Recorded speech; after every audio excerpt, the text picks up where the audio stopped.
Supermarket shoppers are about to take a hit on the food front. Agricultural experts say bad weather, high fuel prices, and a rise in the cost of corn is going to drive up prices on everything from meat and milk to fresh produce. Still, there are cost-effective ways to get the groceries you need, and personal finance expert Carmen Wong-Ulrich is the author of The Real Cost of Living, Making the Best Choices for You, Your Life, and Your Money, and she's here to give us some tips. We need them. Good morning, Everything's Alex. going up. Yeah, everything's going up. At the grocery store, it's obvious. And at the gas pump, and prices are really, really going up. And we're going to probably look at prices, the USDA says, going up around 5%.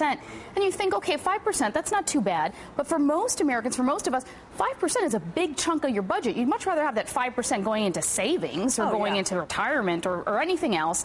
But it's really going to be at the grocery store. You're going to see those prices go up. So what do you do? I mean, is it coupon clipping? Is that the way to do it? Or I guess, computers spitting out the coupons? It's coupon clipping, but I'll tell you that one of the biggest places where we lose money when it comes to grocery shopping is waste. You can lose 15 to 30% of what you spend on your groceries, and I know sometimes I'm guilty of this, on waste because we don't plan our meals. And if we want to buy fresh produce, a lot of that goes to waste. Meat goes to waste if you don't use it. So really the number one key here is not just the coupons, but planning your meals throughout the week so you know what to buy and you know that you're going to use it. That's very, very important because especially produce prices are very, very high.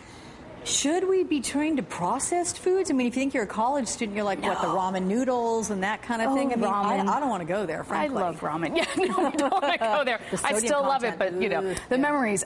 No, you don't, and that's the thing. And that's actually why we don't get affected by these food price jumps as much as the rest of the world, because in emerging countries, they actually don't eat that much processed food. Because we do, we don't get hit with the big costs of that fresh food cost going up so high.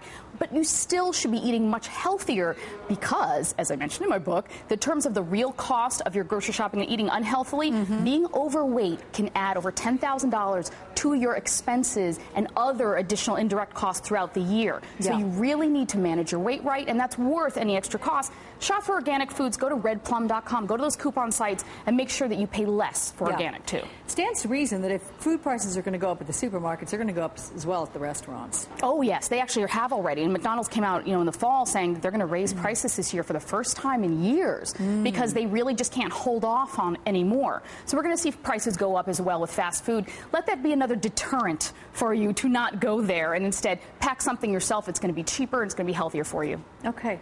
Good advice always. Well, even beyond just the personal finance thing. I'm trying to help. Yeah, no, you're doing a good job. Carmen Wong-Ulrich, thanks.